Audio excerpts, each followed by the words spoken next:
Plus question de doute, il y aura bel et bien élection ce 20 décembre 2023 en République démocratique du Congo. La journée sera déclarée chômée et payée sur l'ensemble du territoire national, affirment les ministères de l'Emploi, Travail et Prévoyance sociale. Dans ce journal, nous parlerons également de la clôture de la session ordinaire de septembre 2023. Modeste Bahati a brossé un bilan positif qui a connu une riche production législative avec plus de 200 lois votées.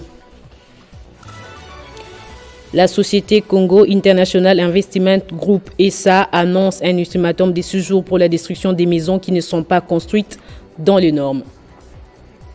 C'est l'heure de vous informer sur Télé 50. Madame, Messieurs, bonsoir. Ouvrons ce journal avec la clôture de la session ordinaire de septembre 2023. Modeste Bahati Lukwebo a prononcé un discours qui consacre également la fin de la 3e législature de la 3e République. Depuis Bukavu, où il est en campagne électorale, le président du Sénat a brossé un bilan positif de cette législature qui a connu une riche production législative avec plus de 208 lois votées qui touchent tous les domaines de la vie nationale. À quelques jours du scrutin général en République démocratique du Congo, il souhaite la tenue des élections apaisées et invite les Congolais à opérer un choix utile pour leur avenir.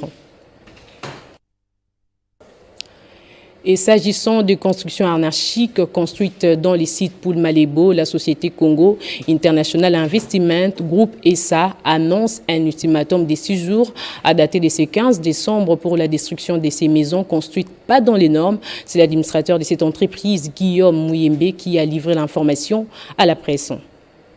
En vertu de ces droits fonciers et immobiliers, attestés par le certificat d'enregistrement couvrant la parcelle cadastrée sous le numéro 177 1308 dans la commune de Lansele, ville de Kinshasa, ainsi en sa qualité de concessionnaire attitré de la dite parcelle située dans l'espace Poul Malebo,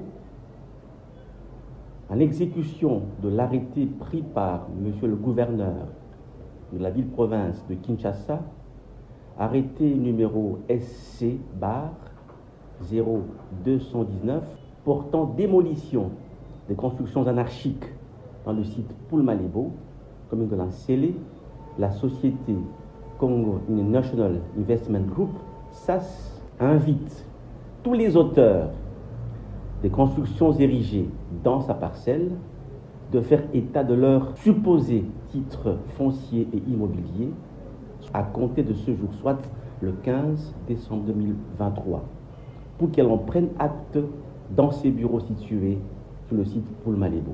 À défaut de ce faire, dans le délai imparti susvisé, CIIG SAS incitera le ministère des Affaires foncières, Urbanisme et Habitat du gouvernement provincial de la ville de Kinshasa, assisté du commissaire provincial de la police nationale congolaise, ville de Kinshasa, à procéder à la démolition de ces constructions et ce, et sans aucune indemnité. Parlons cette fois-ci de l'autorité de régulation de la poste et des télécommunications du Congo. Avec ces images, ARPTC rappelle que le processus de conversion des titres court jusqu'au 21 mars 2024 et relative aux télécommunications et aux TIC, adresse qui concerne les opérateurs de téléphonie mobile, les fournisseurs d'accès Internet, les opérateurs d'infrastructures, d'accueil des fibres optiques, les télédistributeurs et les chaînes de radiodiffusion sonore et télévisuelle. L'ARPTC demande à tous les exploitants concernés n'ayant pas encore soumis leur demande de la conversion des titres, c'est conformer à cette exigence légale suivant les prescrits de l'arrêté ministériel du 1er juillet 2022 fixant la procédure de conversion des titres et les modalités d'acquisition de nouveaux titres tels que modifiés et complétés à ces jours. Dépasser les délais fixés, les titres délivrés sous les régimes de l'ancienne loi seront caducs. À Kasumbalesa, le DG Miguel explique les avantages de la loi de la sous-traitance, étant donné que la loi qui régule la sous-traitance prévoit des avantages au bénéfice de la population congolaise. Les faire connaître à toutes les classes sociales devient une nécessité. Jeudi 14 décembre 2023, province du Haut-Katanga. Kasumbalesa Sodimiko accueille avec faste le shérif du président Tshisekedi dans le domaine de la sous-traitance, le DG de la RSP, Miguel Cachal. ce fils du terroir était déjà attendu depuis la veille. Connu depuis un temps pour son engagement sans faille dans la défense acharnée des intérêts des sous-traitants à travers le pays, Miguel Cachal prend le temps d'expliquer à toutes les couches de la population l'importance de la loi sur la sous-traitance afin d'éveiller la conscience des uns et des autres. Grâce à Félix Antoine Tshisekedi Tshilombo, président de la République, que leo entrepreneuria inaanza kushimama mu Kongo. Tunapenda ile entrepreneuria ishimame nayo umu musodimiko. Haina vile.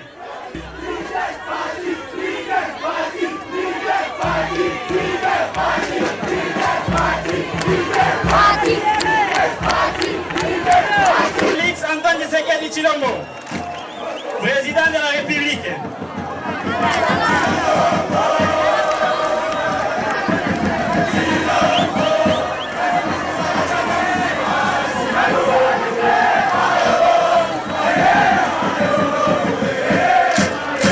Militer pour faire accéder les entrepreneurs congolais à la chaîne de valeur des matières premières de la RDC demeure aujourd'hui une détermination du président Félix Tshisekedi afin d'améliorer les conditions de vie de sa population. L'honorable Miguel Cachal accompagne parfaitement bien cette vision.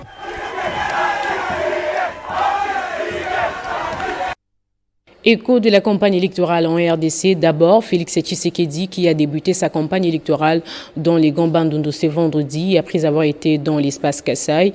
Après cette étape, le candidat numéro 20 à la présidentielle du 20 décembre prochain est attendu le 18 décembre de ce même mois au stade Tata Raphaël à Kinshasa où il va clôturer ses activités de la campagne électorale. Les habitants d'Engaliema ont vécu ce jeudi 14 décembre la présence du coordonnateur de la jeunesse de l'Union nationale congolaise, Kedrick Chirouza. Objectif, sensibiliser les habitants de cette partie de Kinshasa à la réélection de Félix Tshisekedi pour ses multiples réalisations durant son premier quinquennat.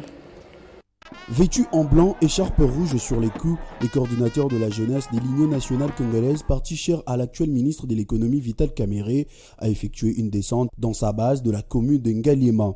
À l'issue de cette descente, il a rappelé l'objectif principal, c'est lui de sensibiliser les siens pour la réélection de Félix Tshisekedi.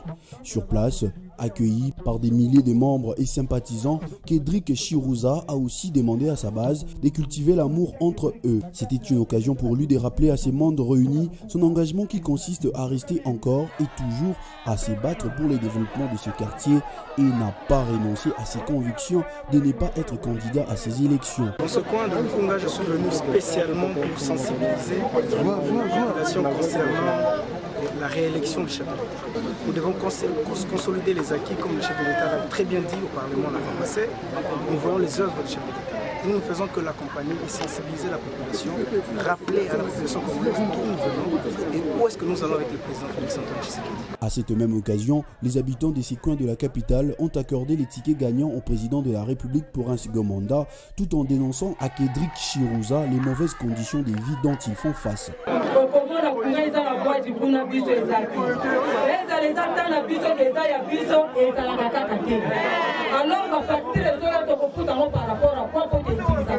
Avec cette activité, c'est lui qui est considéré comme le plus proche de la population Kedrick Chirouza. Par plus d'un, s'est donné une longueur d'avance sur ses poursuivants, toutes générations confondues.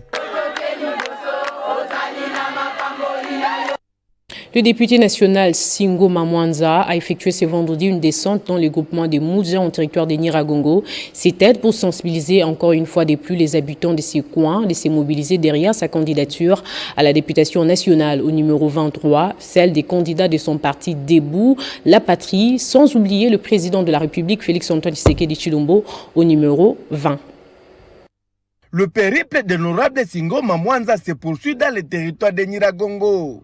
Ce vendredi 15 décembre 2023, le président du parti politique Debout la Patrie a choisi le groupement de Mouja où il a communié avec sa base.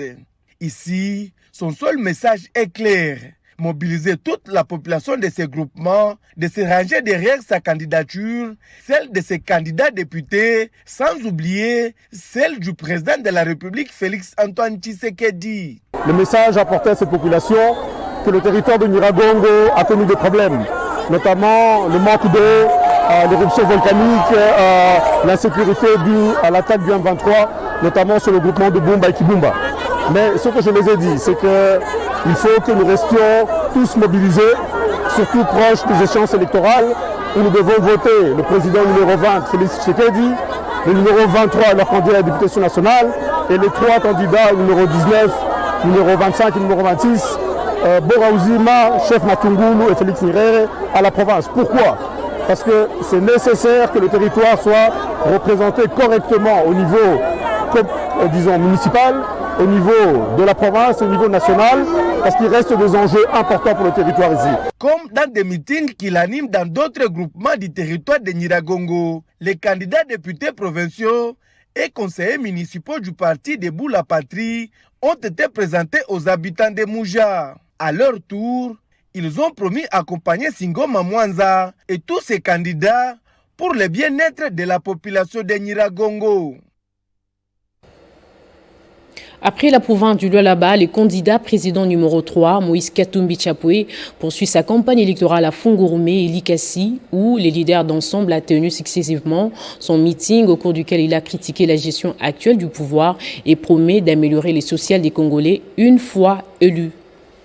Après avoir convaincu les Lualabé, Katumbi va en conquête des autres villes, territoires, localités, à la recherche de l'électorat. Parmi ces territoires, il y a Fungurume. Ici, Katumbi a drainé encore un monde fou. Tous les territoires étaient paralysés, en dépit de quelques actes de sabotage orchestrés par les militants d'un parti politique au pouvoir. Katumbi a tenu son meeting, au cours duquel il a critiqué la gestion actuelle du pouvoir. Après Fungurume, c'est la ville montagneuse de Likasi, dévibrée au rythme de l'homme de Kashobwe. Jadoville a refusé du monde. Aucun espace vide. Toutes les 4 communes de Likasi étaient hypnotisées en voyant Moïse Katumbi Tchapoué. C'est une démonstration de force, des mémoires des habitants de Jadoville. Pareille mobilisation n'a jamais été réalisée par un acteur politique. Ceci traduit un signal fort qui symbolise le mariage entre Katumbi et la population likassienne. À chaque mètre, Katumbi était bloqué. Le passage est presque impossible pour les cortèges du président d'Ensemble pour la République. Contraint de marcher à pied, Katumbi sent qu'il est roi de Likasi. Après une longue procession, le candidat numéro 3 à l'élection présidentielle a tenu un meeting, au cours duquel il a appelé tous les Likassiens à voter massivement pour lui afin d'apporter un changement total. Malgré l'absence de son conseiller spécial, candidat numéro 130 aux législatives provinciales dans la ville de Kindu au Maniema, et croupissant injustement en prison Salomo Kalonda, Katumbi scelle une communion totale entre lui et les Likassiens. De son côté, le candidat numéro 21 à la présidentielle, Martin Fayulu, poursuit sa campagne électorale à l'étape de Kikwit. Le président de l'ECD a eu droit à un accueil chaleureux devant des foules. Il a appelé à voter pour lui avant de dénoncer la gestion chaotique du pays par le régime Tshisekedi. Le candidat numéro 21 à la présidentielle de la RDC, Martin Fayulu, est arrivé à Kikwit dans le Grand Bandundu ce jeudi pour cette 26e journée de campagne. Il avait fait un passage du côté d'Inongo dans la même province le jour d'avant. Il revient dans cette province, son fief électoral, où il avait démarré son périple le 19 novembre dernier. C'est une foule innombrable qui l'accueille, preuve de la popularité du leader de la coalition Lamuka, dont la capacité de mobilisation n'est plus à démontrer. Devant des milliers de sympathisants, le candidat du peuple et président de l'ECD est revenu sur les principaux piliers de son programme qui sont l'intégrité territoriale, l'état de droit, la cohésion nationale et la bonne gouvernance. Martin Fayulu a critiqué sans langue de bois la gestion du pays par le régime en place, demandant au peuple de voter pour lui en vue du changement.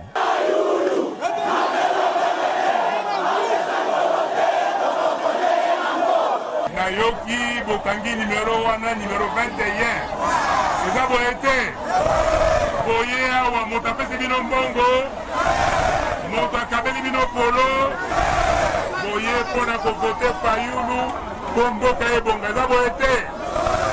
Le 20 décembre 2023, le peuple congolais ne jure que par la victoire du candidat numéro 21, Martin Fayoulou, partout où il est passé, à Inongo, à Boende, Lissala, Kalemi et autres, le leader de la coalition Mamuka a bénéficié de la confiance du peuple. À quelques jours de la fin de la campagne électorale, Fils Makanzu continue à séduire son électorat pour la députation nationale au Moamba, numéro 208. Toute la population de cette circonscription n'est jure que sur la victoire du professeur Fils Makanzu. La campagne électorale bat son plein à quelques jours avant sa fin officielle et les tickets gagnants des législatives à Moamba restent à la page. Le numéro 208 poursuit son désemparé, ses descentes dans les différentes bases électorales dans cette circonscription. Le professeur Dr Fils Makanzu Imwangana était dimanche 3 décembre au quartier Kémi à Lembarigini. Femmes, hommes, jeunes et même le notable de ce coin de Kinshasa ne jurent que par la victoire de ce fils maison.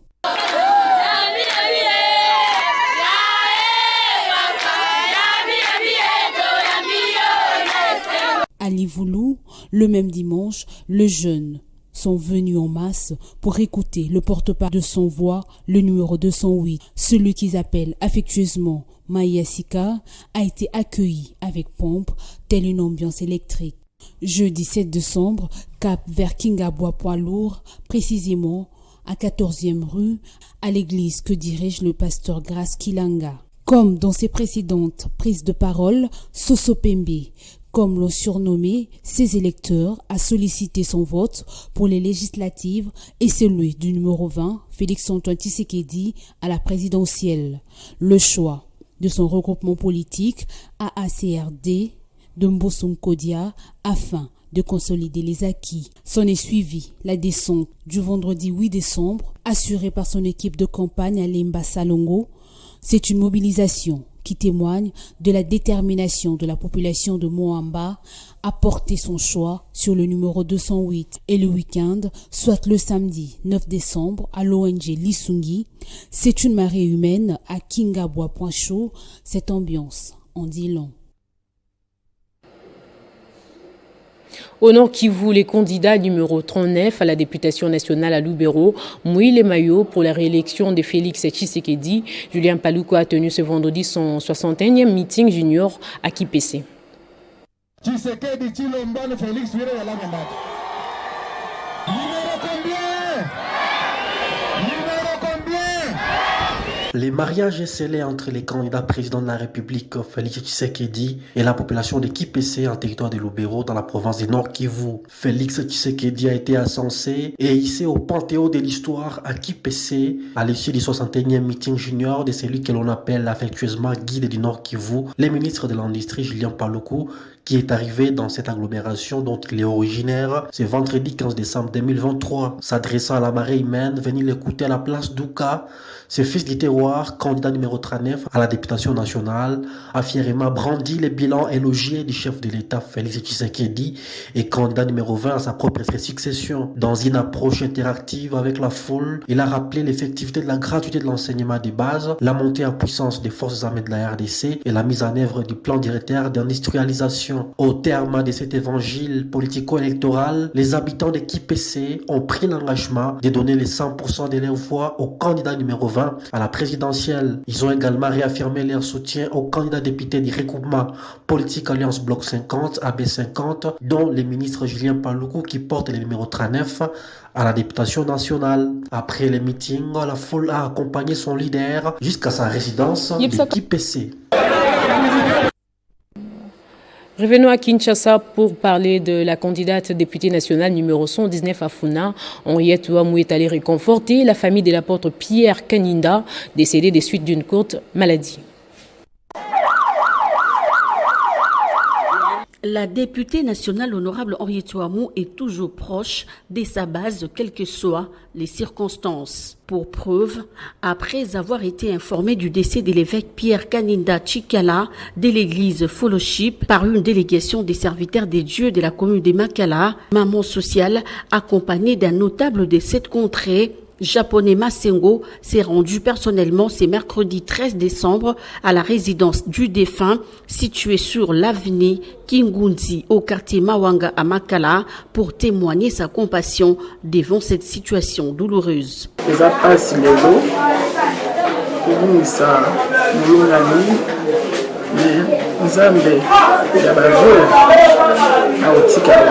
Sur place, l'élu de la Funa a remis sa modeste contribution à la famille éplorée pour l'organisation des obsèques dignes de son rang. La famille de l'illustre disparu, qui s'attendait les mois ces gestes de générosité et d'amour, a apprécié à sa juste valeur l'acte qu'Henriette Touamou a posé.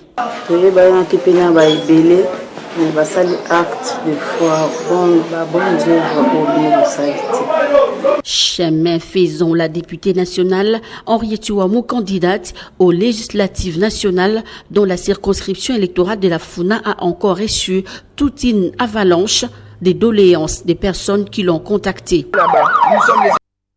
De son côté, Colette Chomba a reçu la bénédiction et les soutiens des pasteurs de l'RC Funa, sa circonscription électorale. C'était à l'issue de l'échange autour des valeurs chrétiennes pour le développement de la nation.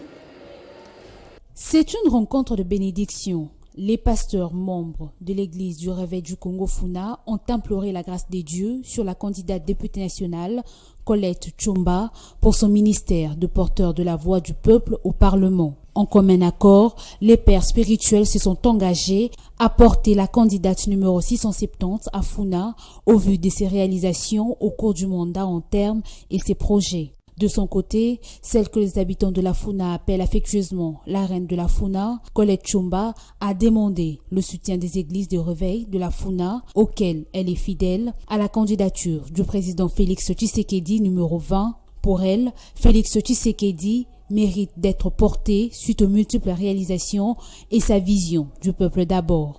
Candidat à la présidentielle, il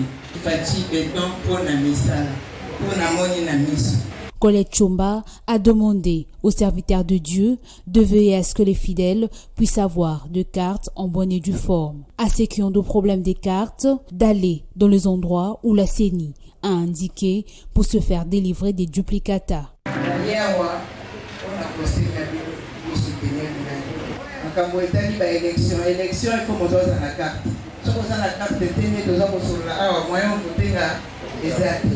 Soulignons que cette rencontre a été close par une prière de bénédiction. Les hommes de Dieu ont imploré les grâces des dieux sur Colette Chomba, candidate députée nationale numéro 670, tout au long des épreuves électorales. Et l'administrateur du territoire des Nyiragongo au Nord Kivu a inauguré ce vendredi le groupement des Moudja, le bureau administratif du village Kizibade, construit par le député national Moro Moro et candidat député national numéro 6 dans la même circonscription électorale. Objectif, rapprocher l'administration locale de la population. Pachiko Kavundama. Le village Kizibade dans le territoire des Nyiragongo est désormais doté d'un nouveau bureau administratif. C'est le député national Muteule Moro Moro qui a financé tous les travaux de construction à hauteur de plus de 26 000 $ américains dans le but de faire respecter les autorités de base qui des fois sont oubliées par le gouvernement. Il a invité toute la population à lui voter, lui qui est un candidat idéal dans le territoire de Nyiragongo à travers ses actions durables. J'ai fait beaucoup d'œuvres et parmi autant d'œuvres, voilà que je viens d'ajouter une autre action. Je pense que ce n'est pas suffisant. Je dois aller de l'avant et à mon nom propre, je voudrais féliciter la population parce qu'elle me soutient, non seulement parce que je suis un député efficace au niveau de l'Assemblée nationale, mais parce que je pose des actions durables au niveau de mon territoire. Patrick Idouma, administrateur policier du territoire de Nyiragongo, qui a coupé le ruban symbolique, a encouragé l'honorable Muteule Moro Moro pour ses actions de développement et a invité les autres députés à suivre son exemple. Étant coordonnateur adjoint de la campagne dans le territoire de Nyiragongo du candidat président numéro 20, Muteule Moro Moro, qui a tous les Nyiragongo derrière lui, a aussi mobilisé pour l'élection du président Félix Antoine Tshisekedi.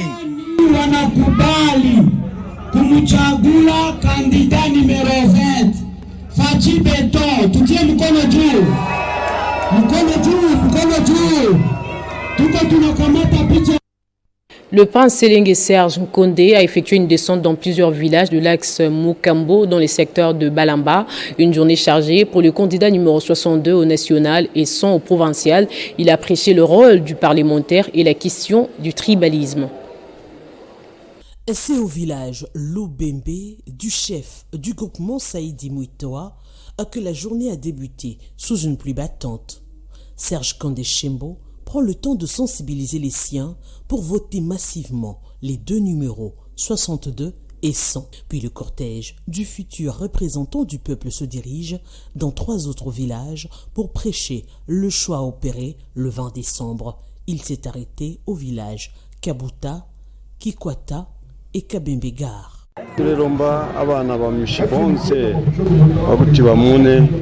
Ce chevronné de l'exercice constitutionnel qui combat le tribalisme dans le territoire de Sakania a eu le soutien total de la communauté kassaïenne résidant sur l'axe Mokambo qui lui a promis le 2e quinquennat.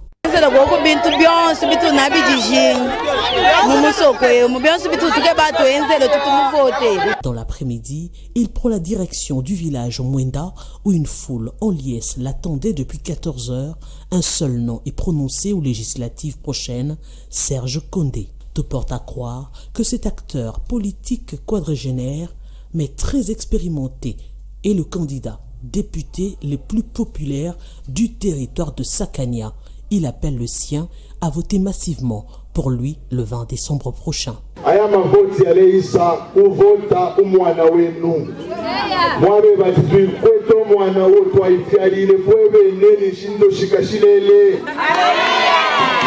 Le numéro 62 au national et 100 au provincial, Serge Condé Chembo a clôturé sa tournée après avoir tenu un meeting riche et apprécié par la population de Mwenda. C'est dans la salle Garamba du ministère de l'Intérieur que les jeunes ont été sensibilisés ce vendredi sur la masculinité positive, une activité tenue par l'Association des enfants des militaires FARDC et PNC en partenariat avec la dynamique congolaise pour le droit, la démocratie et le développement pour une concrète égalité hommes et femmes.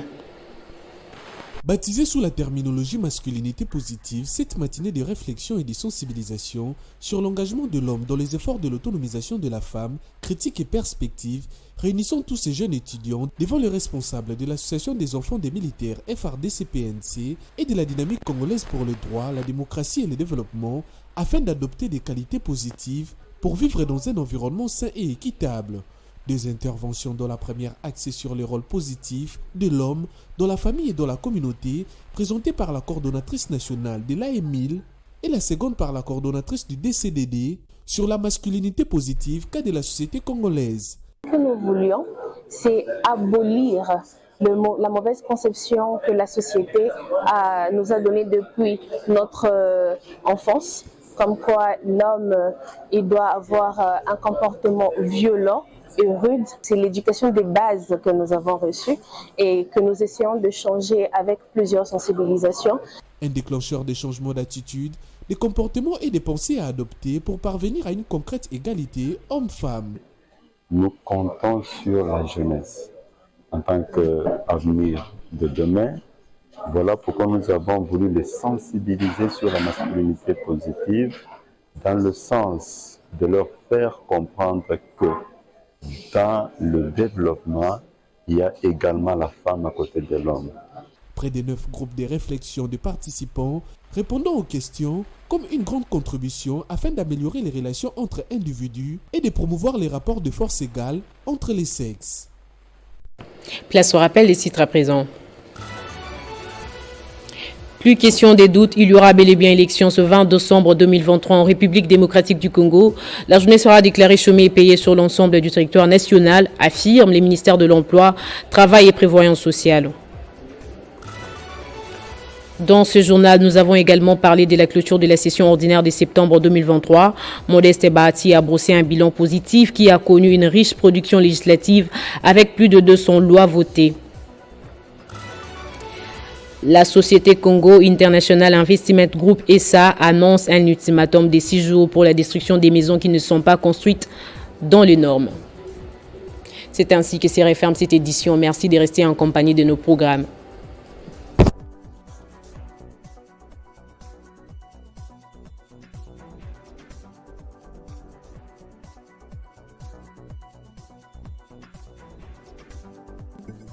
Retrouvez toute l'actualité en continu sur www.tele50.cd.